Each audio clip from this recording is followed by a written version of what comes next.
Good morning. Good morning. How are you doing on this? What is hopefully a beautiful fall morning for most of you? We have like just a little hint of it in the air here today.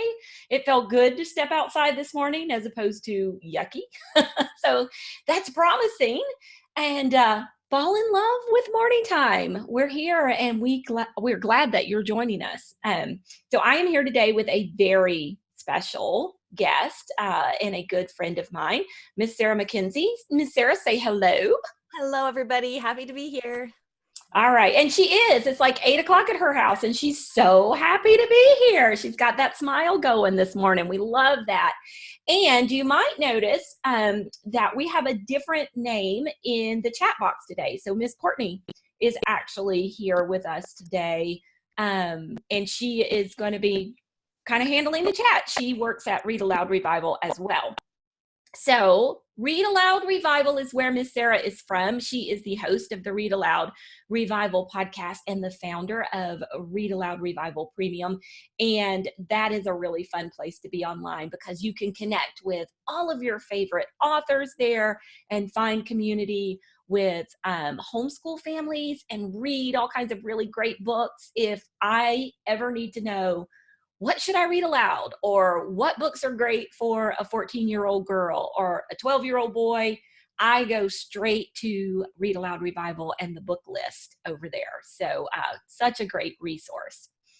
I'm going to turn it over to Miss Sarah in just a second. I do want to say a couple of things. If you have an issue with the audio in Zoom, or if you have an issue with the video in Zoom, I have been saying 95, but seriously, guys, I think it's like 98% of all Zoom problems can be solved by logging out and then coming back and clicking back on the link and joining again.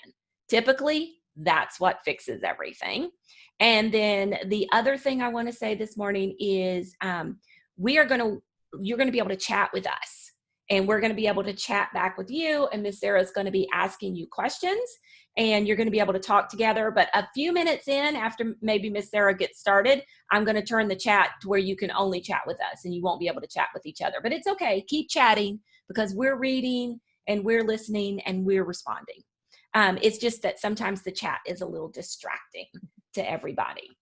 And I think that's all I have. So, Miss Sarah, I am turning this one over to you. Okay, I am so happy to be here with you this morning, kids. I have 3 stories I want to share with you this morning. And then I don't know if you know any of these stories. Maybe it's the first time you've heard them. Maybe it's not. The first one I'm going to share with you. Let's see. I'm going to pull it up here. The first one is called The Circus Ship by Chris Van Dusen. Now, Chris Van Dusen, you might know if you've ever read the Mercy Watson books, because he illustrates the Mercy Watson books. But this is a picture book that he wrote the words and illustrated the pictures for. So I'm going to jump right in and start reading this one to you. The Circus Ship.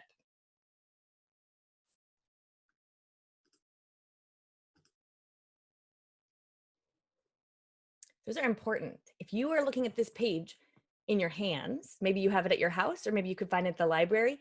This is the beginning papers, and you'll see like the end papers. You can see that yellow striped page. And then you can see the title page. In a picture book, those end papers tell part of the story. So I don't have it here to show you, or I do have it right behind me, but you can see it here on your screen. Those yellow pages, those yellow stripes are telling us a little something. You can think about maybe what they're telling you. When I look at them, I think maybe they're telling me this is like, just like the title, something about a circus, because it kind of looks like the pattern that you might see on a big top. 5 miles off the coast of Maine, and slightly overdue, a circus ship was steaming south in fog as thick as stew. On board were 15 animals who traveled to and fro. The next day, it was Boston for another circus show.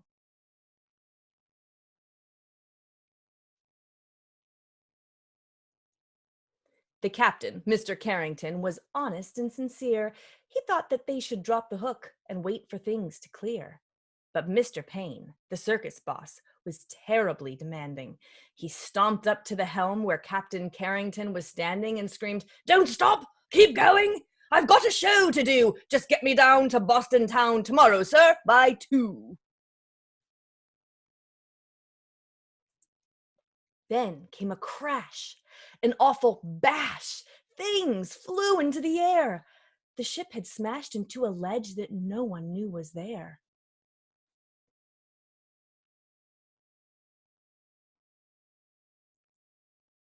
The shattered ship began to tip, then sank without a sound. The splashing, thrashing animals swam round and round and round.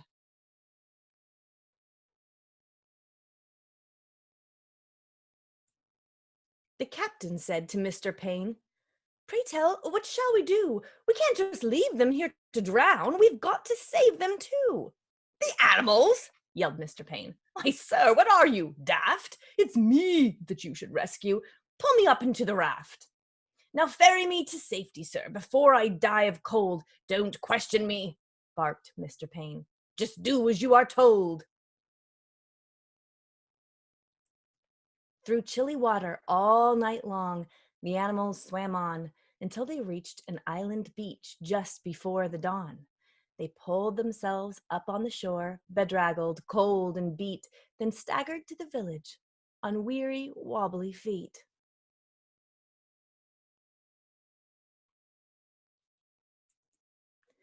The people in the neighborhood had just begun to rise, and when they saw those animals, they had to rub their eyes.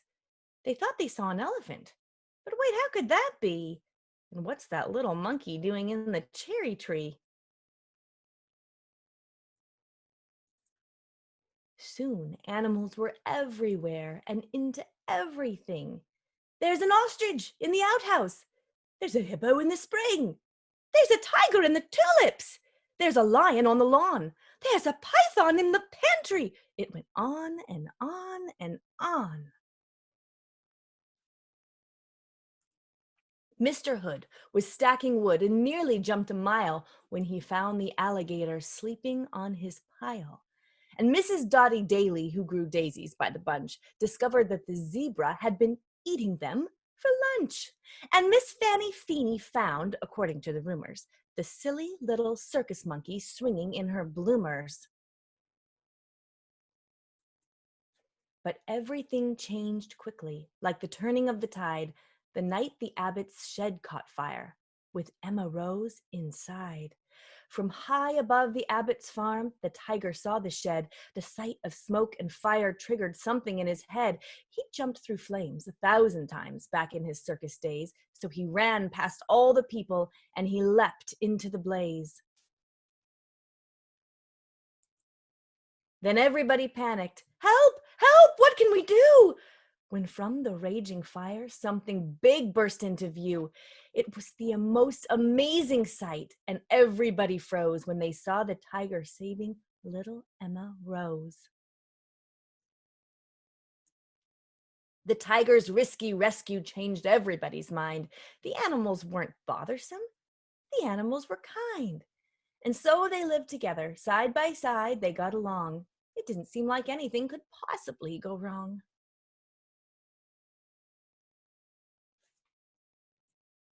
Then Little Red, the messenger, came running with the word.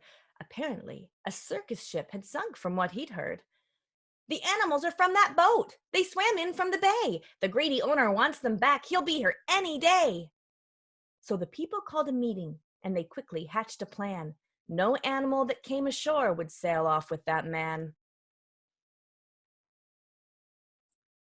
The next day, at the crack of dawn, a ship was at the pier, and up the lane marched Mr. Payne, whose voice was loud and clear. "I am the circus owner. My ship sank in the murk. I've come to find my animals and put them back to work." He hiked until he came into the center of the town. His face was red. He scratched his head. He stood there with a frown. Mr. Payne looked high and low, but still he couldn't see the 15 circus animals of his menagerie. Can you see them? I'm going to give you a minute to look.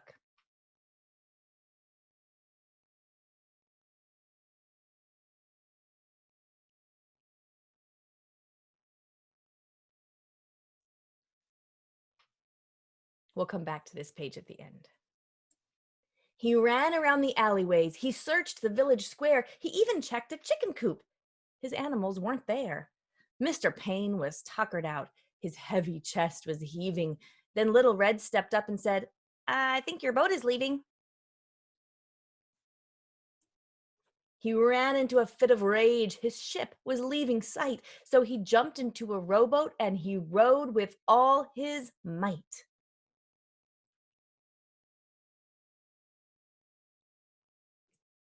And from that day, they like to say, their lives were free of pain.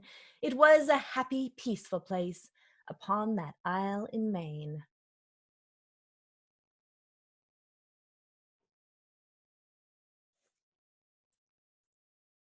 And at the end of the book, there's that end page again, end paper again that we saw at the beginning. And there's a note where the author tells us he read about a story of a ship that really did have animals on it. That sank, and that's where he got the idea for his story. This isn't a true story. This isn't how it really happened, but that's where he got his idea. I'm going to go back to that menagerie page because I bet some of you want to look for more of those animals. And while you're looking for those animals, I also wonder who you think might have been the most courageous in this story. And if you have an idea for who you think was the most courageous character in the story, there's no right answer. So you could just tell me what you think. Tell me in the chat, because I would like to know who you think was most courageous.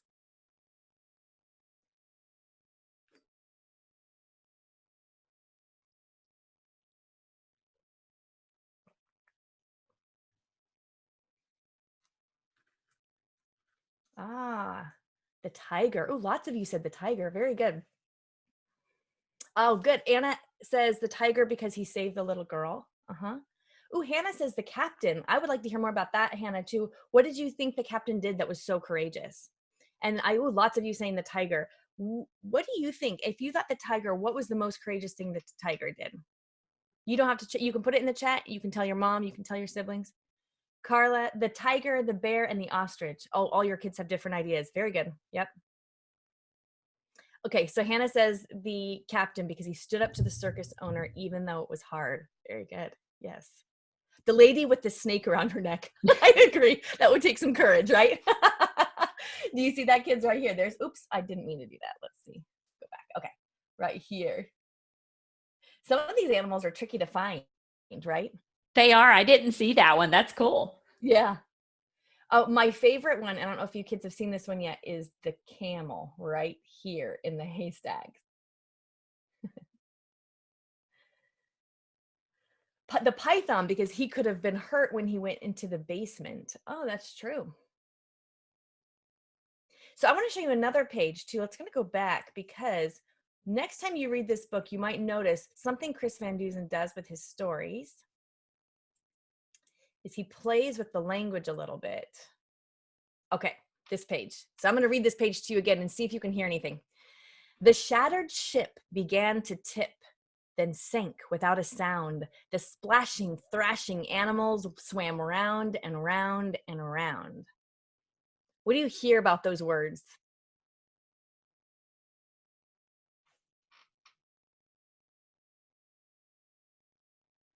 One of the things that's interesting to think, alliteration, good. So alliteration is when two beginning sounds at the beginnings of words sound the same. So the shattered ship, then sank and sound, right?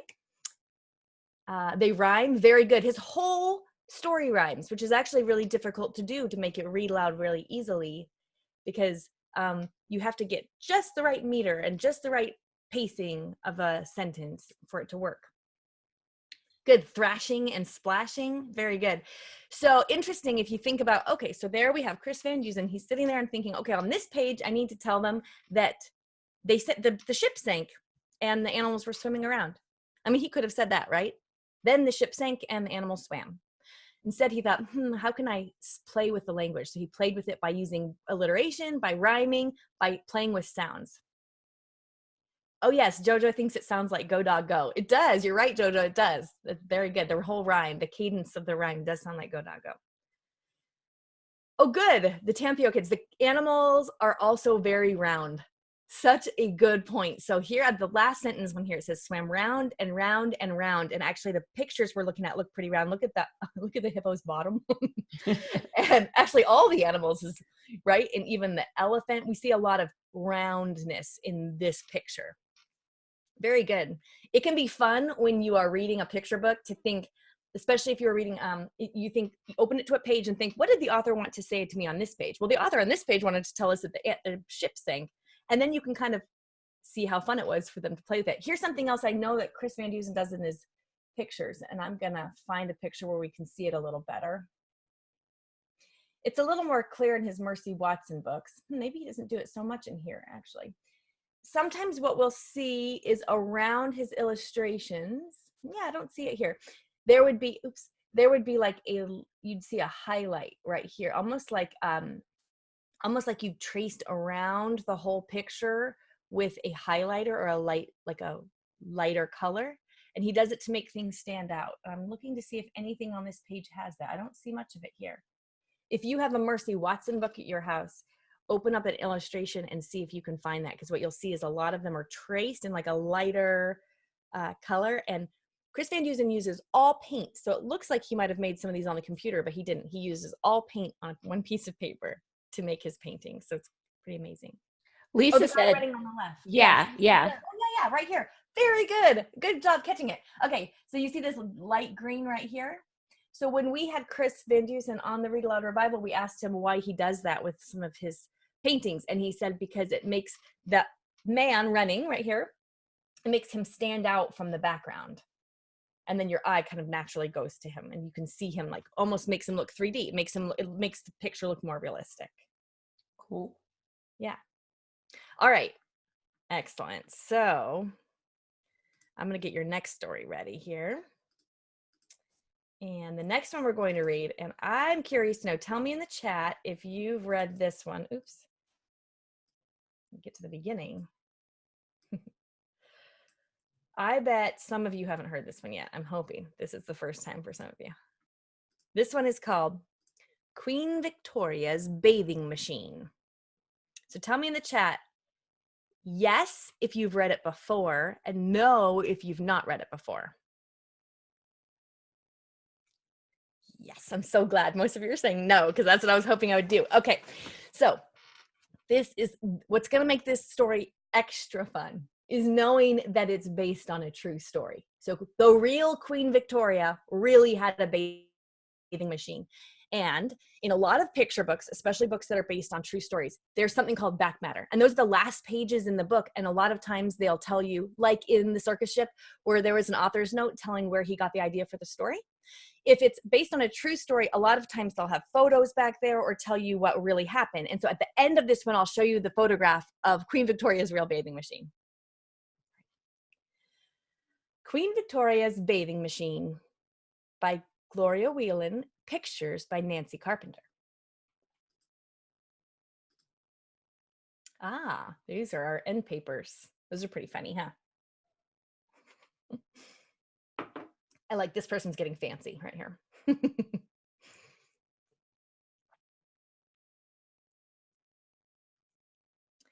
Queen Victoria looked out at the sea. It was blue, it was cool, it was nice as could be. The day was so hot, the sun was so bright, her petticoats itched and her corset was tight. She whispered a wish, it was only a whim. How grand it would be to go for a swim.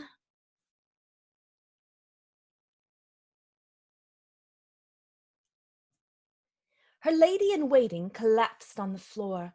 I've never heard such nonsense before. Impossible, she cried. It would be a disgrace to see more of the Queen than her hands and her face. How would she get from the beach to the water without showing more of herself than she ought her? The Queen sighed a sigh. I'll give up the notion.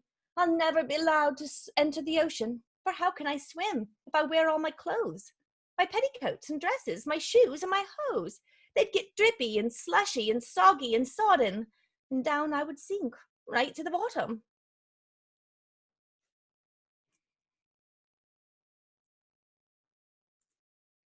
My dear, said Prince Albert, if it is your wish to dabble and splatter and swim like a fish, there must be a way to transport you with ease while keeping the populace from glimpsing your knees. I'll give all my genius and all my attention to devise a device, to invent an invention.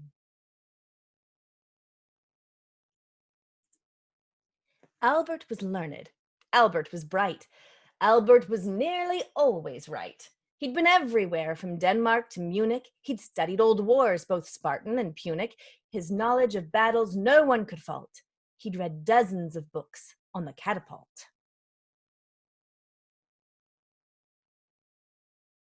I'm going to give you a little secret to Nancy Carpenter's illustrations.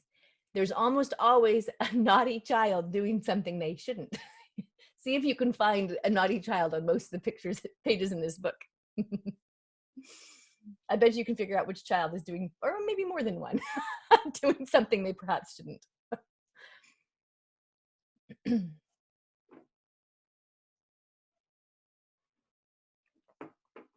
It hurled heavy rocks into the air, chucking them easily from here to there. Victoria, dear, it might be romantic to be launched from your window into the Atlantic, moving so quickly you never would show as much as a peak of your royal toe. Oh, but Albert, the English, you know how they shoot partridge and pheasants, mergansers and coot. Whatever is up in the air they bring down and roast it and toast it to a crispy brown to have for their breakfast, to have with their tea. I'm sure you don't wish that to happen to me. Just after midnight, Albert sprang from the bed. A brilliant idea had come into his head. Wake up, dear Victoria, your worries are over. You can swim all the way from Osborne to Dover. They waltzed, they mazurked, they danced a polka or two, then collapsed on their bed with their nightcaps askew.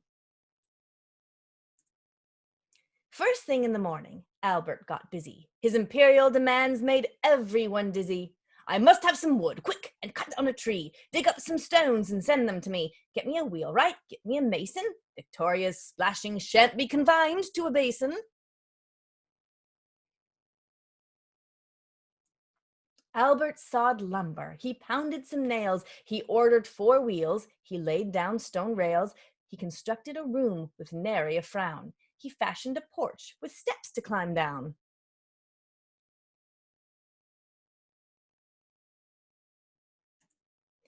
When all was completed, it was fit for a queen. Victoria, I've made you a bathing machine. The poor lady in waiting, she just can't handle it. Let me tell you, my dear, what I propose. You enter the back door wearing all of your clothes. Off comes your dress, off come your rings, off come all those unmentionable things. You put on your suit as quick as can be, and the bathing machine will roll into the sea. Once out on the porch, the curtain will hide you, while your lady in waiting hovers beside you. You climb down the steps in perfect repose into the ocean right up to your nose. No one will get so much as a peep except for the creatures down in the deep. You're a genius, dear Albert. I'm truly excited. We'll have all the workmen fated and knighted. She entered the bathing machine by the door. Off came her corset, 10 petticoats, and more. The windows were shuttered from prying eyes, and her lady in waiting covered her eyes. Goodbye to the land, goodbye to the turf. Victoria rode the waves and dove into the surf. Dog paddle, butterfly, side stroke and crawl. The buoyant Victoria attempted them all. She plunged and she pitched, she rolled and she wallowed, with water all round her, some of it swallowed.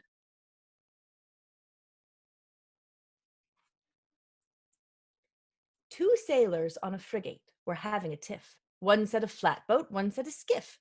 It might be a schooner that's hoisted a sail. If it gets closer, we'll give it a hail. It's taking the shape of a soup tureen, fillet and a vast. I believe it's our queen.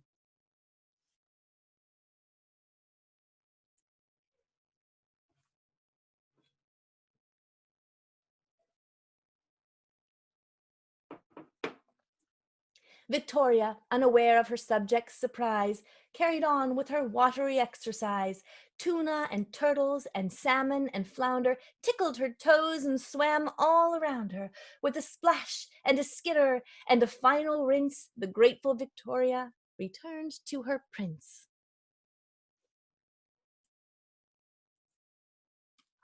Okay, do you see there that, I don't know if I can make this bigger or not. No, it keeps shrinking back down. Okay, this is the real bathing machine, which you can still see in England today if you ever go visit. The real bathing machine that Prince Albert made Queen Victoria. All right, I'm going to go back to this last page because we were talking about how an author plays with language, right? So here we have the end of the story. So now the author's sitting there and thinking, well, I need to wrap up the story and say that it was wonderful and she enjoyed it. And then she went back to her prince and said, thank you, right? But she didn't just do that. Let's read this page again. Victoria, unaware of her subject's surprise, carried on with her watery exercise. Tuna and turtles and salmon and flounder tickled her toes and swam all around her. With a splash and a skitter and a final rinse, the grateful Victoria returned to her prince. So I wonder if you can find any words that have that, what we call alliteration, which is just a fancy word that means the beginnings of the words sound the same. If you can find any of that, I want to see that in the chat.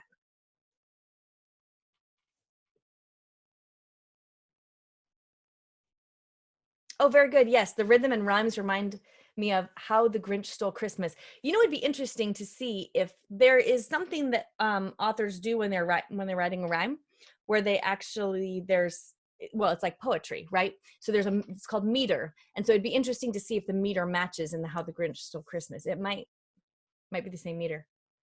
Subject, surprise, tuna and turtles. Very good. Oh, surprise and exercise. Good. Those are ending sounds that rhyme. Very good. We have tickled her toes, right? Subject, surprise. Very good. What about in that second to last line? Anyone find one in there?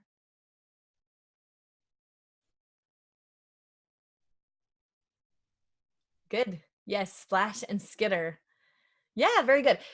What we notice about books, sometimes if your parents are reading aloud to you, or if you're reading aloud to your siblings and you think this is really fun to read aloud, sometimes I like to go back and look and see what did the author do with the language that made it fun for me to read aloud. A lot of times with picture books, they do that alliteration where they match the beginning sounds or the ending sounds.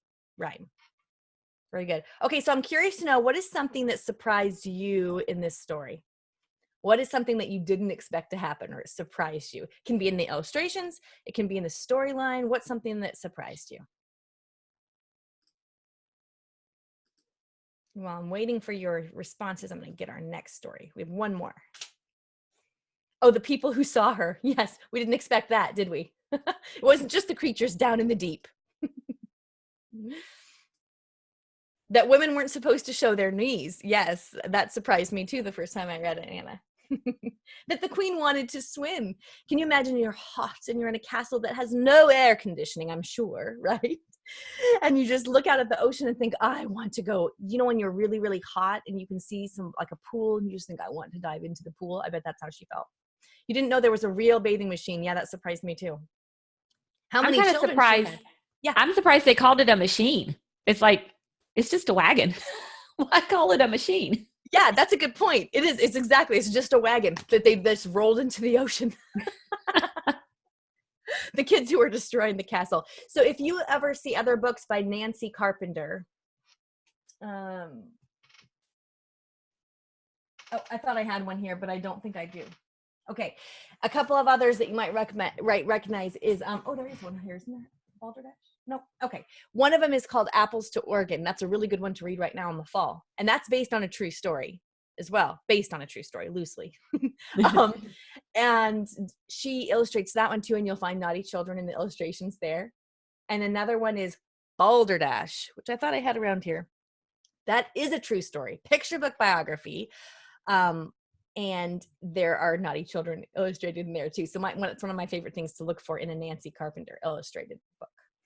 And Lisa Kay said that she was surprised there were so many children, but Albert and Victoria really did have a bunch of children.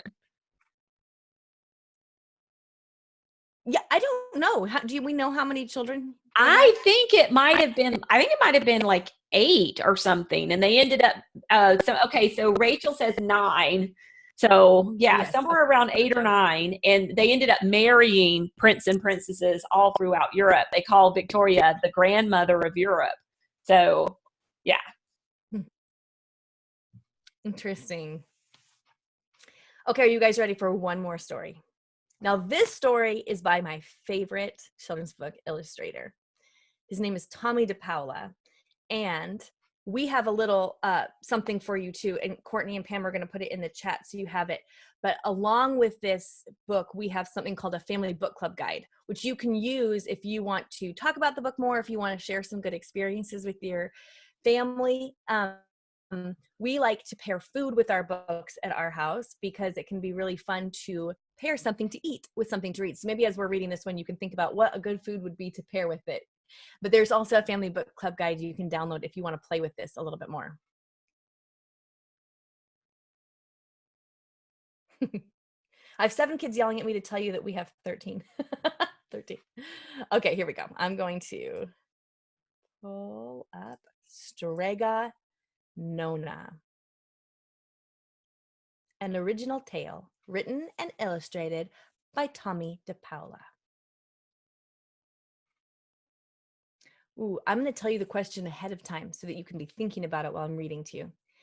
What other story does this story remind you of? And again, there's no right answer. One thing you might be thinking of, I'll let you know, is that Tommy, when he wrote this book, was inspired by one of his favorite fables. I'm trying to think if it's technically a fairy tale or a fable. I think it's a fable, but it doesn't matter. It's by his favorite classic story. So it might remind you of that one. So I'll be curious to see if it reminds any of you of that.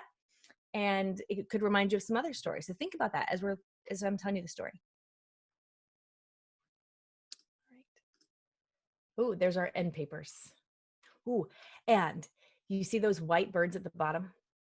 So white birds are very special to Tommy DePaola. So he has white birds, I think, in every single one of his books. So if you're ever reading a Tommy book, you can look for those white birds. And they mean something special to him. They represent the Holy Spirit, and they mean something important to Tommy. So that's why they're in his books. In a town in Calabria, a long time ago, there lived an old lady everyone called Strega Nona, which meant Grandma Witch. Although all the people in town talked about her in whispers, they all went to see her if they had troubles. Even the priest and the sisters of the convent went, because Strega Nona did have a magic touch. She could cure a headache with oil and water and a hairpin. She made special potions for the girls who wanted husbands, and she was very good at getting rid of warts. But Strega Nona was getting old, and she needed someone to help her keep her little house and garden, so she put up a sign in the town square. And Big Anthony, who didn't pay attention, went to see her. "Anthony," said Strega Nona, "you must sweep the house and wash the dishes. You must weed the garden and pick the vegetables. You must feed the goat and milk her, and you must fetch the water. For this, I will give you 3 coins and a place to sleep and food to eat." "Oh, grazie," said Big Anthony.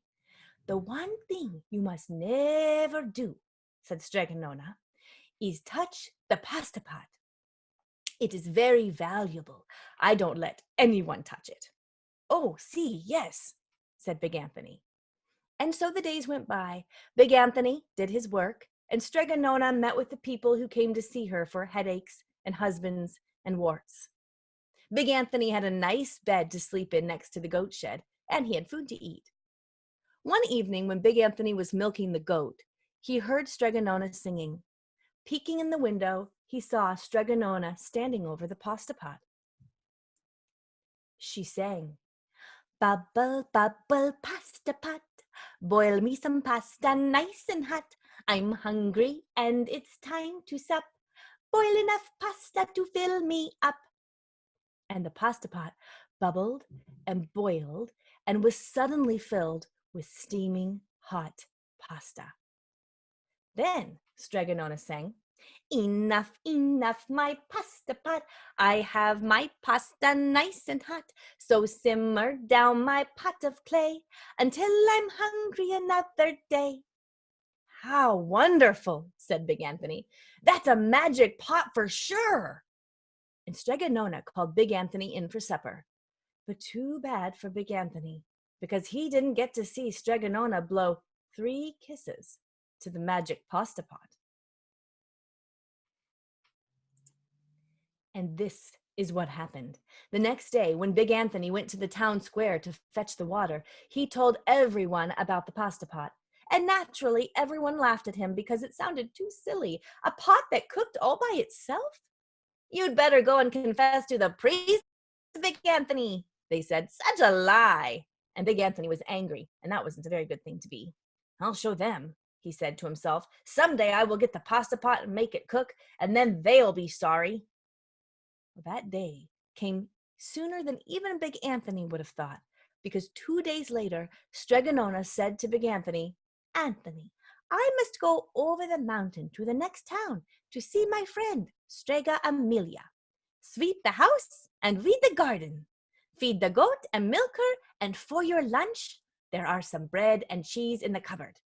And remember, don't touch the pasta pot. Oh, yes, yes, Stregonona, said Big Anthony. But inside, he was thinking, my chance has come. As soon as Stregonona was out of sight, Big Anthony went inside, pulled the pasta pot off the shelf, and put it on the floor. Now, let's see if I can remember the words, said Big Anthony. And Big Anthony sang, bubble, bubble, pasta pot, boil me some pasta nice and hot. I'm hungry and it's time to sup. Boil enough pasta to fill me up. And sure enough, the pot bubbled and boiled and began to fill up with pasta. Aha, said Big Anthony, and he ran to the town square, jumped on the fountain, and shouted, everyone, get forks and plates and platters and bowls, pasta for all at Stregonona's house. Big Anthony has made the magic pasta pot work. Of course, everyone laughed, but ran home to get forks and plates and platters and forks. And sure enough, when they got to Stregonona's, the pasta pot was so full, it was beginning to overflow. Big Anthony was a hero. He scooped out pasta and filled the plates and platters and bowls. There was more than enough for all the townspeople, including the priest and the sisters from the convent. And some people came back for 2 and 3 helpings, but the pot was never empty. When all had had their fill, Big Anthony sang, enough, enough, my pasta pot. I have my pasta nice and hot, so simmer down my pot of clay until I'm hungry another day. But alas, he did not blow the 3 kisses. He went outside, and to the applause of the crowd, Big Anthony took a bow. He was so busy listening to compliments from everyone that he didn't notice the pasta pot was still bubbling and boiling until a sister from the convent said, oh, Big Anthony, look! And pasta was pouring out of the pot all over the floor of Stregonona's house and was coming out the door. Big Anthony rushed in and shouted the magic words again, but the pot kept bubbling. He took the pot off the floor, but pasta kept pouring from it. Big Anthony grabbed a cover and put it on the pot and sat on it. But the pasta raised the cover and Big Anthony as well and spilled on the floor of Stregonona's house.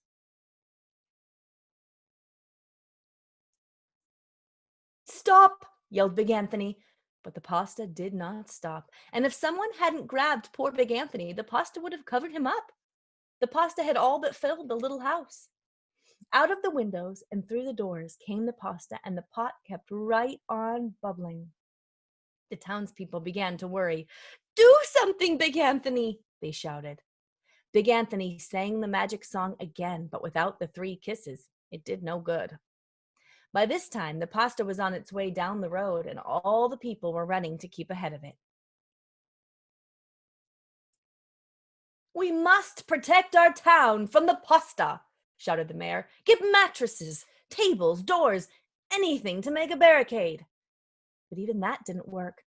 The pot kept bubbling, and the pasta kept coming. "We are lost," said the people, and the priest and the sisters of the convent began praying. "The pasta will cover our town," they cried. And it certainly would have, but had Stregonona not come down the road home from her visit, she didn't have to look twice to know what had happened. Do you see those white birds? She sang the magic song and blew the 3 kisses, and with a sputter, the pot stopped boiling and the pasta came to a halt. "Oh, grazie! Thank you, Stregonona," the people cried. And then they turned on poor Big Anthony. "Stirring him up," the men of the town shouted. "Now wait," said Stregonona. "The punishment must fit the crime." And she took a fork from a lady standing nearby and held it out to Big Anthony. "All right, Anthony, you wanted pasta from the magic pasta pot," Stregonona said, "and I want to sleep in my little bed tonight. So, start eating." And he did. Poor Big Anthony.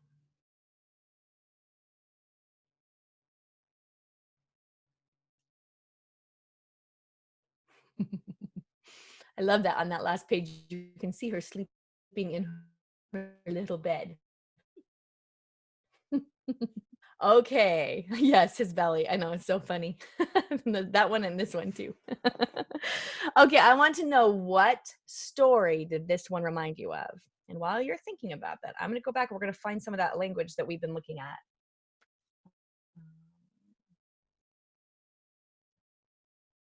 There was a page I wanted to go to. See if I can remember what it was.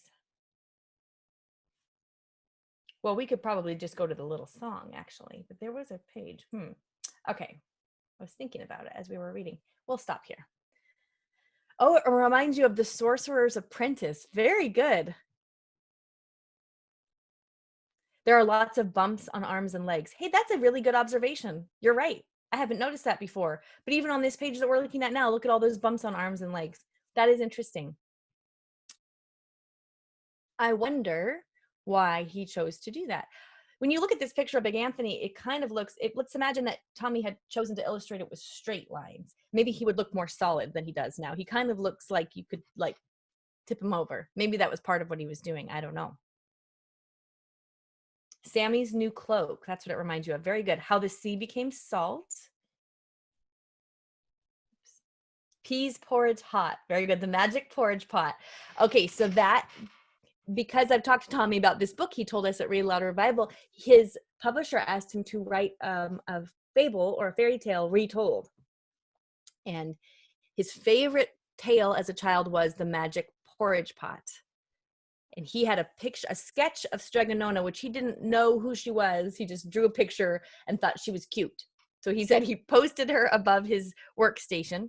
And as he was sitting there thinking about the magic porridge pot, he thought, well, what if Strega, he had her named, what if she was a magic porridge pot? Well, she wouldn't have porridge. She would have pasta, which would be a really fun food to eat while you're reading this book, right? Hannah knows a fairy tale about a girl who found a fairy that gave her a magic pot to make porridge. She and her mother left. The little brother made porridge, but didn't know how to make it stop. You just nailed it, Hannah. That's exactly what inspired the story. Very good. Puss in Boots. Oh, very good. I hadn't thought about that. This does remind me of Puss in Boots. That is a really good observation. Rumpelstiltskin, because of the spinning the straw into gold. And this is a magic pot that spins pasta. And a fantastic observation. I like it. Oh yeah. Okay. So he looks like a witch. Are you talking about Big Anthony right here or a scarecrow? Yeah, I think you're right. He does look like a scarecrow. Even his hair kind of looks like straw, doesn't it? Yes, you wish Stregonona would whisper in Tommy's ear again. I bet he does too. So good. It reminds you of Goldilocks and the Three Bears. He and Goldilocks both did the wrong thing. Good observation. Yes. So good.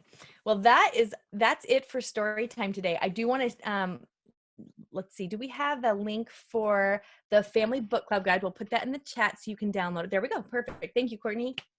That is a Family Book Club guide. If you want to have a little fun with Stregonona, that'll give you some ideas of food you can eat and more questions that you can ask, some open-ended questions that help you think about the picture book. One of the things that's really fun to do when you're reading a picture book is use just a few questions, kind of like the ones we did today, where we were looking for how the author played with language, maybe what the illustrator was doing with illustrations. You don't have to know the answers. We don't really know why Tommy DePaola made the arms and legs bumpy, right? But you can sort of play with it and look at it and think, I wonder why, and ask that question. I wonder where the author got the idea for this story. I wonder who the most courageous is in this story. I wonder why the author or illustrator chose to do that thing with the story. Those are all fun questions to ask. Karen says you're good at this. Thank you, Karen. She's had lots of practice. Oh my God, Pam. Yeah, she's had lots of practice. Well, and Courtney dropped the link again for the Family Book Club guide. And I do think pasta would be a perfect thing to have with this one. So, and thank you, Lisa Beth. And if you are interested, Sarah, you've had not one, but two conversations with Tommy, right?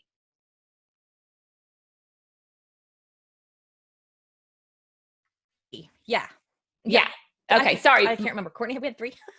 Yeah, maybe three. Okay, so more than one. Yeah. More than one conversation. So if you're interested in hearing the authors talk about their books and things, you can go over and check out Read Aloud Revival Premium on Sarah's website. Courtney, if you want to go ahead and drop the link to that page that gives them more information. Yes, Read Aloud Revival Premium is open right now. And so you can get in and check that out and see those author replays and hear, like, have you, every book that you read today, have all of those either authors or illustrators been, do you have a recording with each of them? We have a record. So we've done Chris Van Dusen from the Circus Ship. He came on and his is really interesting. He talks a lot about his illustrations, and that's where I learned that he does that highlighting of the illustration. He told us that in his author visit. And Tommy, of course. We haven't had Nancy Carpenter or Gloria Whelan, and they're the ones who made Queen Victoria's bathing machine. We haven't had them yet. Okay. One of the things I say we do at Premium is sort of the same thing where we read aloud a book and then we talk about sharing an experience. So that's what you'll find in that Family Book Club guide, like enjoying some food. Usually it's food. That's a really good way to share an experience with your kids about a book, because really what you want to do is just seal the reading of the book in your child's memory as a really wonderful, warm family memory. And you already are making dinner. So just transforming that dinner into making it something that matches the book can just be a really fun, easy way without adding anything to your to-do list, because you already have to make dinner, right? And then asking questions. And in fact, in our Family Book Club guides, I don't know if it's in the book club guide that you have for this one for Stregonona, but in our book club guides in Premium, we have some ideas for looking for those things we are looking at in the books, like we did today, where we are looking for alliteration, or we're looking at certain things in the illustrations, which is just a really fun, I like to think of it more like a treasure hunt. It's kind of like when you can imagine yourself walking down the beach with your kids and you just find a shell and go, oh my gosh, come look at this. Because there's not one right way or wrong to look at or picture book, but there's a lot of really fun things you can find. So we try and help you know what are a few things that you could find, a few cool shells on the beach in this particular picture book. Yeah. And then of course reading the author is like awesome, because then you can ask all these questions. We could ask Tommy, why do you make the arms and legs bumpy, and see if maybe he was trying to make them seem less solid, or if there's a whole different reason, which there definitely could be. Yeah. Sarah, do you have a list of your top 10 favorite children's books? I mean, would that kind of be the book list, or? There's a lot more than 10 on the book list, but I'm in the process right now of making a list of my very tippy top favorites. But Stregonona is on that list. I mean, Circus Ship is probably on that list. I sort of picked some of my favorites for today. Oxcart Man by Donald Hall, illustrated by Barbara Cooney, is an excellent picture book to be reading aloud this time of year, and that's another absolute favorite. Okay. Well, and my kids think they're outgrowing picture books, but I may like grab some because like I had the best time today. This was awesome. It's like I got to sit here and let Sarah read me stories. So this was fabulous. Absolutely fabulous. So check that out. You can get those replays from the authors and watch those. And that's just one of the best things about Read Aloud Revival Premium is getting in touch with the authors. It's one of the things my kids love. And we were in the car the other day, Sarah, and we were listening to, we're on the 6th book now of Encourageable Children. And we've been listening like through all 6 for the past couple months, every time we get in the car. And Olivia like heard something. She's like, Mom, that's alliteration. So they do. I mean, they start picking up and hearing those things and remembering those things and pointing them out. So it happens. Yeah, it does happen. I think it happens more often if it's extended like an invitation instead of your assignment now is to find all the alliteration, but it's like a treasure hunt, which is what I do anyway. When you're reading something that's beautiful, you kind of go, wait, why did that make me stop? Why did that resonate? And that's kind of what we're doing with picture books too. It's just sort of, wow, why is that so much fun to sing? Straganona's little song. Yeah. Yeah. Really fun to sing. And it's fun to hear you sing it. So I am sure that's not actually the tune that Tommy imagined when he wrote the book, but that is how the song lives in my brain. So that's funny. I was wondering what the tune was going to be when we got to that part. Because I was thinking kind of like, what's the Dean Martin? Okay, so Courtney's saying they sing it to a different tune. I was thinking like something like That's Amore, but I don't know if it would fit.